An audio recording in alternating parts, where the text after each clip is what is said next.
Alhamdulillahi hamdan yuballighuna ridhah. Ahmaduhu subhanahu la rabba ghairuhu wa la ilaha siwah. Wa asyhadu an la ilaha illallah wahdahu la syarika lah. Wa asyhadu anna Muhammadan abduhu wa rasuluh wa khiyaratuhu min khalqihi wa mustafah. Allahumma salli wa sallim wa barik ala abdika wa rasulika nabiyyina Muhammadin wa ala alihi wa ashabihi wa man istanna bi sunnatihi wa ihtada bi hadihi ila yaumil qiyamah. Amma ba'du, fa ya ibadallah, usikum wa nafsi bi taqwallah, faqad fazal muttaqun. Wa laqad qala ta'ala, a'udzu billahi minasy syaithanir rajim. Bismillahirrahmanirrahim.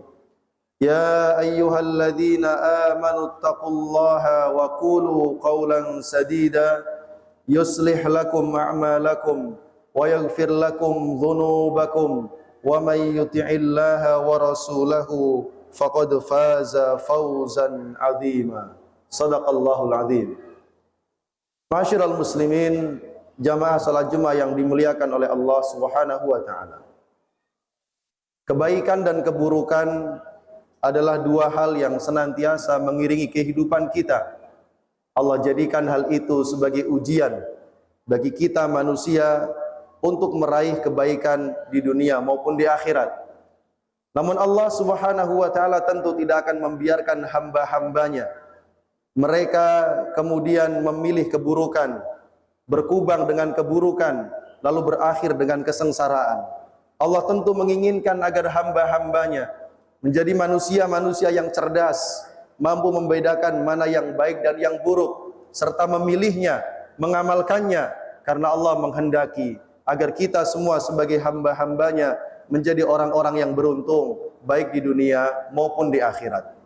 Karena itu dalam Al-Quran, Allah Subhanahu wa ta'ala memberikan kepada kita satu pesan yang sangat indah dalam surah Al-Ma'idah ayat 100. Allah Subhanahu wa ta'ala berfirman, A'udzu billahi minasyaitonir rajim. Qul la yastawil khabithu wat thayyib walau a'jabaka kathratul khabith fattaqullaha ya ulil albab la'allakum tuflihun. Allah mengatakan, tidaklah sama antara keburukan dengan kebaikan. Tidaklah sama antara yang buruk dengan yang baik. Meskipun terkadang yang buruk itu ketika tampak banyak, ia sangat mengherankan dan menakjubkan engkau. Maka bertakwalah kalian kepada Allah, takutlah kepadanya, wahai orang-orang ulul albab, orang-orang yang memiliki akal yang cerdas, la'allakum tuflihun, agar kalian menjadi orang-orang yang beruntung. Ma'asyiral muslimin jamaah rahimakumullah. Para mufassirin mengatakan terkait dengan ayat ini, di antaranya adalah Imam At-Tabari rahimahullahu taala, bahwa lafal yang dikandung atau makna yang dikandung dalam lafal di dalam ayat ini tentang al-khabith, keburukan, ataupun at-thayyib, yang baik, adalah kalimat yang umum, mencakup berbagai macam hal dalam kehidupan kita, baik itu ucapan, perbuatan, makanan, minuman, pakaian, pasangan, pekerjaan, dan hal yang lain sebagainya. Itu semua kita mendapati ada di antaranya yang baik dan ada di antaranya yang buruk. Lalu kemudian ma'asyiral muslimin jamaah rahimakumullah, dari ayat ini para mufassirin mengambil beberapa pelajaran yang bisa kita jadikan sebagai pedoman dalam kehidupan agar kita tidak tersesat dalam kehidupan dunia yang dipenuhi dengan berbagai macam godaan serta bisikan-bisikan setan yang bisa saja menyesatkan kita dari jalan Allah yang lurus. Ma'asyiral muslimin jamaah rahimakumullah. Pelajaran pertama adalah bahwa Allah telah membekali manusia dengan fitrah yang terjaga serta akal yang lurus, sehingga manusia sebagai seorang manusia, ia mampu membedakan yang baik dengan yang buruk. Allah telah berikan potensi ini kepada semua manusia yang terlahir di dunia. Dan tidak hanya itu, Allah mendorong mereka untuk memilih dan mengamalkan kebaikan serta menjauhi keburukan.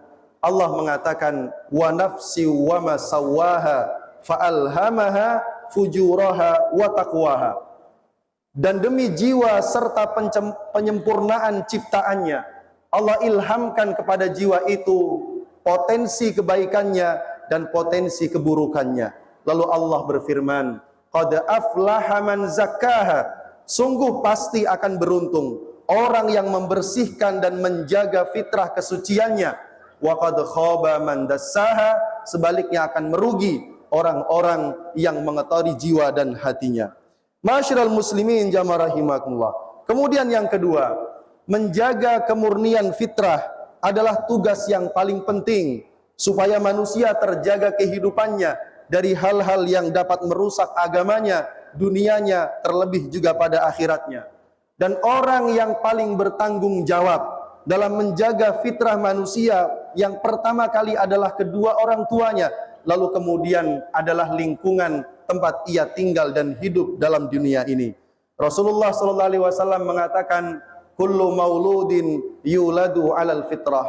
Setiap yang terlahir dilahirkan dalam kondisi fitrah. Fa abawah, maka kedua orang tuanya yuhawwidanihi, menjadikan anak ini menjadi Yahudi, au yunassiranihi, atau menjadi Nasrani, au yumajjisanihi, atau menjadikannya Majusi. Para ulama mengatakan orang tua di sini adalah merupakan simbol dari sebuah lingkungan yang memberikan pengaruh dan dampak yang sangat kuat kepada pribadi seorang anak. Bahkan tidak hanya seorang anak, bahkan orang dewasa sekalipun mereka sangat terpengaruh dengan lingkungan tempat ia tinggal. Entah itu lingkungan keluarga, lingkungan masyarakat, lingkungan pekerjaan, ataupun circle-circle di mana mereka sering berkumpul bersama dengan orang-orang yang berada di sekitarnya. Karena itu masyiral muslimin jamaah rahimakumullah, di antara cara kita menjaga fitrah kesucian adalah memastikan bahwa lingkungan tempat kita tinggal, teman-teman kita bergaul adalah orang-orang yang bisa memberikan dampak positif kepada kehidupan kita semuanya. Masyiral muslimin jamaah rahimakumullah. Yang ketiga jamaah rahimakumullah, lemahnya ilmu dan iman seringkali menyebabkan manusia sangat mudah terkontaminasi dengan keburukan. Bahkan tidak jarang kita mendapati orang-orang yang telah muslim tetapi cara pandangnya sangat jauh dari Islam. Yang buruk tampak baik di hadapannya, bahkan yang baik tampak buruk di hadapannya. Semua ini tidak lain adalah karena pengaruh dari luar yang kemudian merusak iman. Ditambah dengan kondisi iman yang lemah, dengan ilmu yang kurang, kita mendapati manusia sangat mudah dijerumuskan setan dalam kondisi demikian. Karena itu ma'asyiral muslimin jamaah rahimakumullah, ayat Al-Maidah ayat 100 tadi yang khatib baca di awal menunjukkan bahwa banyaknya orang yang melakukan suatu perbuatan tidak lantas menjadi pertanda bahwa perbuatan itu adalah suatu kebaikan.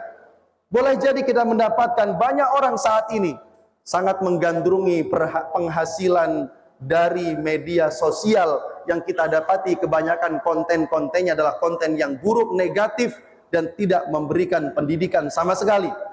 Tapi karena mengejar materi, manusia lantas menganggap itu sebagai sesuatu yang baik, lalu mereka berjibaku.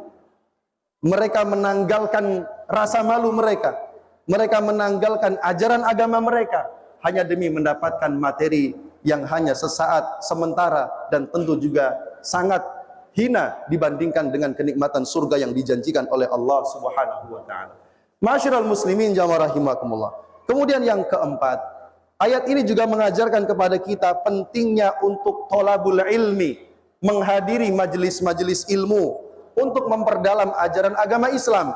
Karena tidaklah Allah menginginkan kebaikan bagi hambanya, melainkan Allah akan jadikan hamba itu memahami tentang ajaran agamanya. Man yuridillahu bihi khairan yufaqihu fid din. Begitulah Rasulullah sallallahu alaihi wasallam bersabda, berpesan kepada kita semua.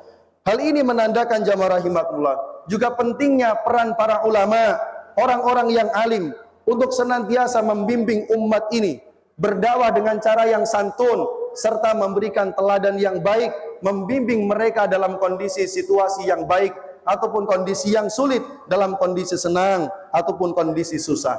Ma'asyiral muslimin jamaah rahimakumullah. Kemudian pelajaran yang kelima adalah yang sangat membantu kita dan membimbing kita agar kita senantiasa mampu membedakan yang baik dan yang buruk. Bahkan tidak sebatas itu, kita dimampukan Allah untuk memilih yang baik dan menjauhi yang buruk adalah ketakwaan kita kepada Allah Subhanahu wa taala. Karenanya Allah berpesan, "Fattaqullah ya ulil albab la'allakum tuflihun." Bertakwalah kalian wahai orang-orang yang cerdas agar kalian menjadi orang-orang yang beruntung. Ibnu Rajab Al-Hambali mengatakan, ketakwaan kepada Allah artinya adalah menjadikan antara diri kita dengan siksaan Allah Subhanahu wa taala, kita jadikan di antara keduanya benteng, yaitu berupa ketakwaan agar kita terhindar dari murka dan siksa Allah Subhanahu wa taala. Ma'asyiral muslimin jamaah rahimakumullah, pelajaran yang keenam adalah ketakwaan harus diraih dengan kerja keras, usaha dan mujahadah. Tidak ada seseorang yang diam saja kemudian menjadi orang yang bertakwa. Karena itu para ulama mengatakan untuk membangun ketakwaan, seseorang harus membangun tauhid yang benar, kemudian komitmen dengan ketaatan, terus memperdalam pengetahuan agama, mujahadah untuk terus bersabar dalam ketaatan, bersabar dalam menjauhi berbagai macam larangan, serta bersabar dalam berbagai macam ujian dan musibah. Dan tentu kita meyakini bahwa ketakwaan adalah merupakan taufik, karunia dari Allah Subhanahu wa taala, yang karenanya Rasulullah sallallahu alaihi wasallam mengajarkan kepada kita untuk berdoa kepadanya, meminta supaya Allah mengkaruniakan kepada kita semuanya ketakwaan. Ma'asyiral muslimin jamaah rahimakumullah. Kemudian yang ketujuh, yang dapat menjalankan semua pesan-pesan mulia ini adalah orang-orang yang Allah gelari dengan ulul albab. Fattaqullah ya ulil albab. Siapakah ulil albab? Orang-orang yang memiliki akal. Tidak hanya memiliki akal, tapi mereka dimampukan Allah membedakan mana yang baik dan mana yang buruk. Tidak berhenti sampai di situ, lalu mereka mengambil yang baik dan yang memberikan manfaat kepadanya, dan ia pun menjauhi yang buruk yang dapat merusak agamanya dan juga merusak kehidupan dunia serta akhiratnya. Mereka inilah ulul albab yang kalau kita kaji Al-Quran menjelaskan secara mendetil tentang sifat-sifat ulul albab. Ma'asyiral muslimin jamaah rahimakumullah. Yang kedelapan jamaah rahimakumullah, di antara keindahan ajaran Islam, Allah menghalalkan segala yang baik. Maka semua yang diperbolehkan dan yang dihalalkan oleh Allah Subhanahu wa taala pastilah jelas sesuatu yang baik dan pasti membawa maslahat dalam kehidupan kita maupun kehidupan akhirat kita. Begitu pula sebaliknya, Allah mengharamkan segala yang buruk. Maka apapun yang diharamkan, apapun yang dilarang oleh Allah Subhanahu wa taala, yang dibenci, dimurkai oleh Allah, pastilah membawa keburukan dan kerusakan baik untuk kehidupan kita di dunia maupun kehidupan kita di akhirat. Ini merupakan sesuatu yang amat sangat jelas, sangat terang dalam kehidupan kita sebagai seorang muslim, karena Rasul mengatakan al halalu bayyin, yang halal jelas, wal haramu bayyin, yang haram jelas, wa bainahuma umurun mushtabihat, hanya saja di antara keduanya ada perkara-perkara syubhat, perkara-perkara yang samar yang tidak banyak diketahui oleh kebanyakan manusia. Maka Rasul berpesan, barang siapa yang menjauhi yang syubhat dan samar, maka ia telah menyelamatkan agamanya dan akhiratnya. Tapi barang siapa yang terjatuh dalam yang syubhat dan samar, maka dikhawatirkan dia akan terseret kepada yang haram, maka yang demikian itu pasti akan membinasakannya. Ma'asyiral muslimin jamaah rahimakumullah. Terakhir, khatib berpesan jamaah rahimakumullah, terutama di era media sosial, bahwa semua yang kita ucapkan dan yang kita lakukan kelak akan dimintai pertanggungjawaban di sisi Allah Subhanahu wa taala. Karenanya Allah berpesan, wala taqfu ma laisa laka bihi ilmun. Jangan sekali-kali engkau berbicara, jangan sekali-kali engkau kemudian mengatakan, jangan sekali-kali engkau berbuat pada sesuatu yang jelas-jelas engkau tidak memiliki kapasitas ilmu di dalamnya.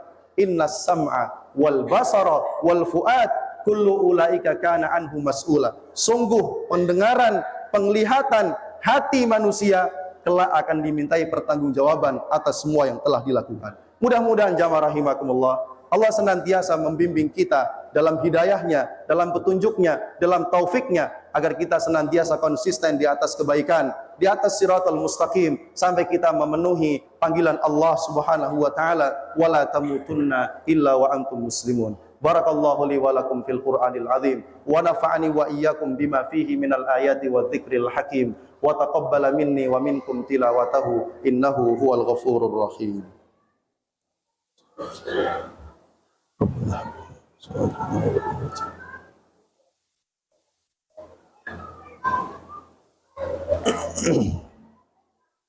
Alhamdulillahi rabbil alamin wal aqibatu lil muttaqin wala udwana illa 'alal zalimin. Asyhadu an la ilaha illallah wa asyhadu anna Muhammadan abduhu wa rasuluh. Allahumma salli wa sallim wa barik ala sayyidina wa maulana Muhammadin wa ala alihi wa ashabihi wa man tabi'ahum bi ihsanin ila yaumiddin. Amma ba'du fa ya ibadallah usikum wa nafsi bi taqwallah faqad fazal muttaqun. Wa laqad qala ta'ala a'udzu billahi minasy syaithanir rajim. Bismillahirrahmanirrahim. Ya ayyuhalladzina amanu taqullaha haqqa tuqatih wa la tamutunna illa wa antum muslimun. Wa qala aidan wa tazawwadu fa inna khairaz zadi taqwa. Ma'asyiral muslimin jamaah rahimakumullah. Momen seperti ini adalah momen yang sangat indah dan mahal. Karena itu jangan kita kotori ibadah kita dengan maksiat kepada Allah Subhanahu wa taala. Bahkan jangan sampai di tengah salat Jumat seperti ini kita masih sibuk berbicara, kita masih sibuk bermain handphone, kita masih sibuk dengan urusan dunia. Lalu kapan kita hendak menghadap kepada Allah dengan ketakwaan kita? Mudah-mudahan Allah Subhanahu wa taala melembutkan hati kita untuk terus memperbaiki diri dan supaya kita mendapatkan taufik dari Allah Subhanahu wa taala agar istiqamah di atas kebaikan. Innallaha wa malaikatahu yusalluna 'alan nabi. Ya ayyuhalladzina amanu sallu 'alaihi wa sallimu taslima. Allahumma salli ala sayyidina Muhammad wa ala ali sayyidina Muhammad kama sallaita ala sayyidina Ibrahim wa ala ali sayyidina Ibrahim wa barik ala sayyidina Muhammad wa ala ali sayyidina Muhammad kama barakta ala sayyidina Ibrahim wa ala ali sayyidina Ibrahim fil alamin innaka Hamidum Majid. Allahumma ighfir lil muslimina wal muslimat wal mu'minina wal mu'minat al ahya'i minhum wal amwat innaka sami'un qaribun mujibud da'wat. Allahumma ighfir lana wa li ikhwanina alladhina sabaquna bil iman wa la taj'al fi qulubina ghillan lil ladzina amanu rabbana innaka ra'ufur rahim. Rabbana hab lana min azwajina wa dhurriyyatina qurrata a'yun waj'alna lil muttaqina imama. Allahumma arinal haqqa haqqan warzuqna ittiba'ah wa arinal batila batila warzuqna ijtinabah. Rabbana la tuzigh qulubana ba'da idh hadaitana wa hab lana min ladunka rahmah innaka antal wahhab. Rabbana atina fid dunya hasanah wa fil akhirati hasanah wa qina adzabannar.